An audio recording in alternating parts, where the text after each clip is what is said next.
La nouvelle a secoué le Québec. Hier soir, Michel Louvain s'est éteint à l'âge de 83 ans, seulement quelques jours après avoir été hospitalisé pour un cancer de l'œsophage. Et au lendemain de cette nouvelle, les réactions affluent de toutes parts. Ils ont été nombreux et nombreuses à vouloir rendre hommage au chanteur et à sa carrière de plus de 60 ans. Et c'est d'ailleurs en 1958, au Colisée de Québec, que cette carrière a véritablement pris son envol, notamment grâce au succès Buenas noches, mi amor. En 2017, le festival d'été a souligné son 80e anniversaire de naissance avec un concert devant une foule bondée à Place Diouville.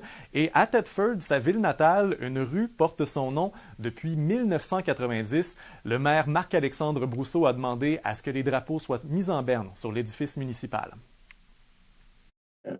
C'est vraiment quelqu'un aussi qui était un fier ambassadeur de sa ville d'origine. Il a toujours mentionné qu'il venait de chez nous, toujours été fier de dire qu'il venait de chez nous.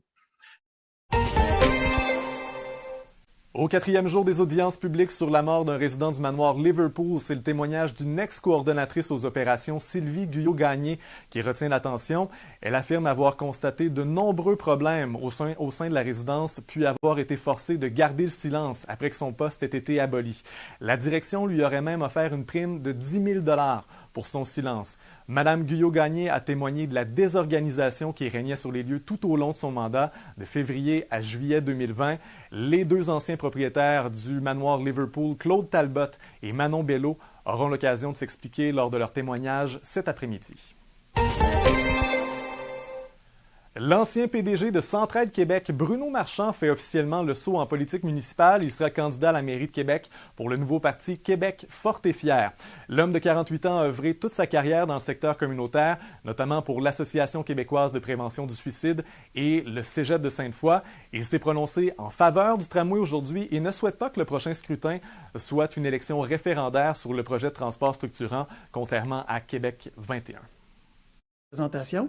Mais nous, ce qu'on propose, c'est d'aller de l'avant avec l'entente qu'il y a entre le gouvernement et la Ville pour faire en sorte qu'on procède.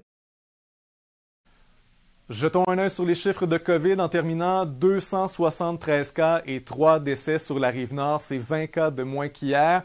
Sur la rive sud, c'est stable. On recense 191 cas et aucun décès. Voilà, c'est ce qui complète votre vidéo journal. Je m'appelle Jean-François Blanchette. Bruno Savard sera là demain. Merci d'avoir été avec nous. Bye.